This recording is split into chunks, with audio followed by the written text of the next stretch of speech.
Parce que je suis intervenu personnellement en 2017 lors du Conseil présidentiel sur l'investissement pour dire, Monsieur le Président, personne dans cette salle ne peut dire avec exactitude la prochaine tenue d'une hypothétique réunion de la CCOD où nos dossiers devraient être poussiérés et traités. Il a eu peur. Et il a donné des instructions pour que des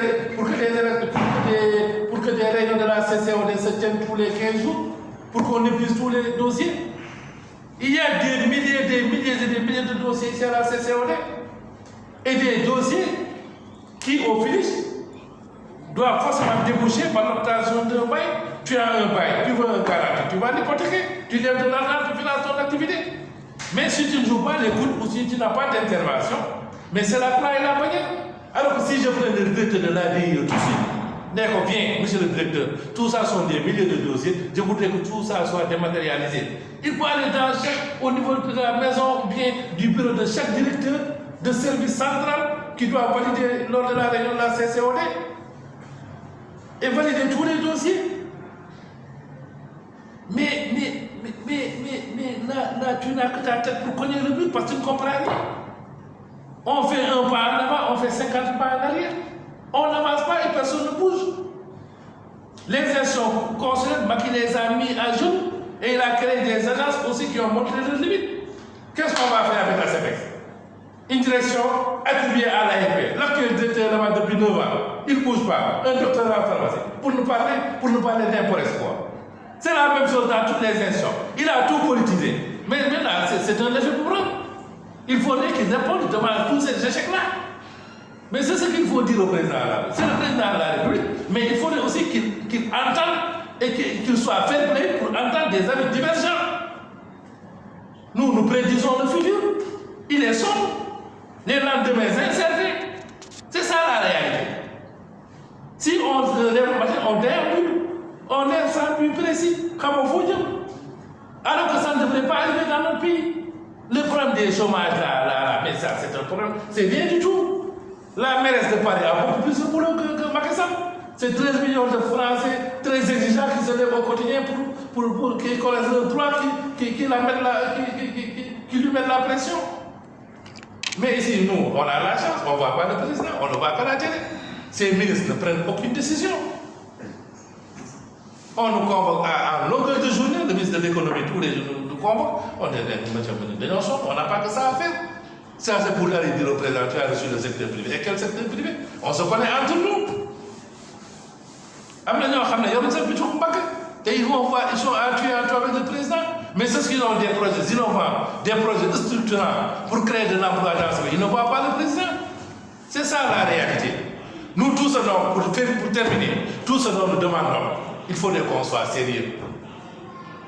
Le président Macky Sall ne peut pas savoir que depuis 12 ans, il n'y a pas eu de renouvellement à la Chambre de commerce. L'autre vous rousse. C'est honteux. Depuis 12 ans, il n'y a pas eu d'élection. Les élections locales, c'est pourquoi personne ne sait. Depuis que le président Macky Sall est là, maintenant il faut le reconnaître qu'il n'y a pas d'élection.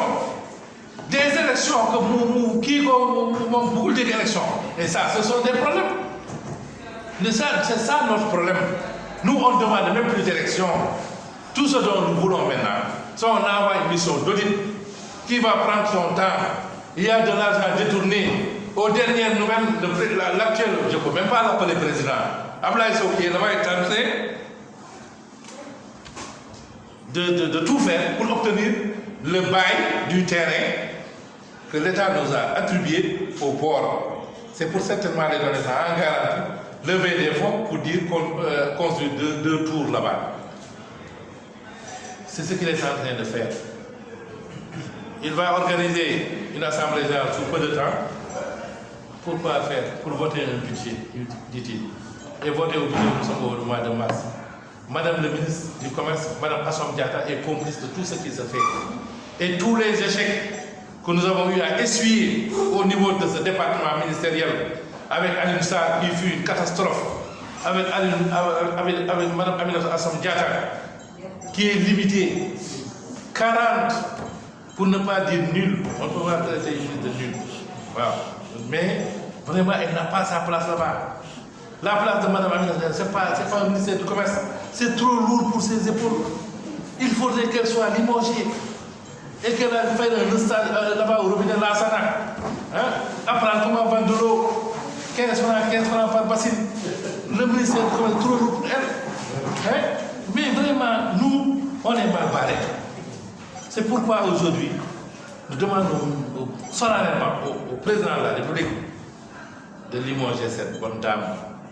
Elle a eu le mérite d'avoir bien insulté Sonko jusqu'à être Premier ministre. Maintenant, puisque la paix des braves est signée, elle peut retourner vraiment dans un petit département, dans un petit service, après avoir effectué un stage au robinet de la San là-bas, parce qu'elle n'a pas sa place ici. Et là, on a une mission d'audit, on audite la chambre de commerce, et que le président respecte les chambres de commerce. Sans chambre de commerce, rien ne peut marcher dans un pays. Il faut qu'il le sache.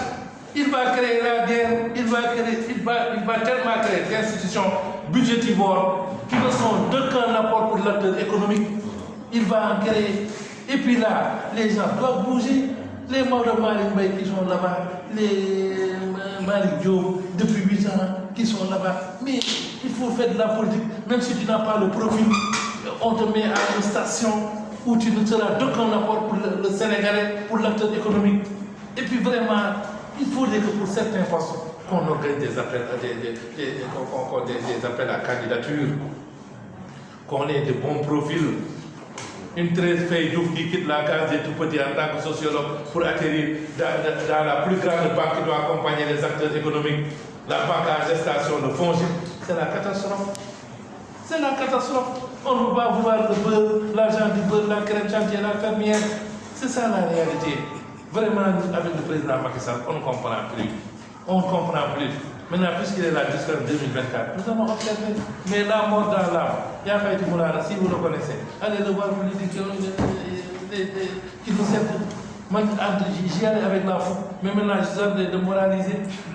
Vous depuis 12 ans, il est du top. Vous faites conseiller en profil, on peut accepter. Tu peux être la chambre de 80 ans, tu ne sais ni écrire. Même si tu fais des détournements, il va pouvoir le juger, il te libère. Il te libère. Parce qu'il va, même s'il a un là, il va avoir les gens qui t'ont mis là-bas. Tu ne peux pas être un analphabète, autodidacte. On te confie le budget de la chambre en tant que trésorier. Mais s'il y a des détournements, ben le juge, tu tombes sur le juge, il te libère. Donc moi, c'est ce que j'avais à dire. Vraiment, et puis, qu'on envoie une mission d'audit à la chambre de commerce. Qu'on mette la délégation, qu'on mette la chambre de commerce sous délégation spéciale, qu'on envoie des missions de contrôle pour contrôler l'ampleur des dégâts. Parce que ce sont des milliards, ils ont 250 millions. Ce sont des milliards. Ce sont des milliards qui sont détournés. Et le reste, au niveau du ministère du Commerce, qu'on trouve un bon technocrate qui a un esprit d'initiative créatrice pour faire bouger les choses. Sinon, jusqu'en 2024, nous allons quand même continuer à croiser nos bras, à implorer le bon Dieu pour avoir de quoi mettre sous la dent, parce qu'on n'attend rien de l'autorité. Je vous remercie.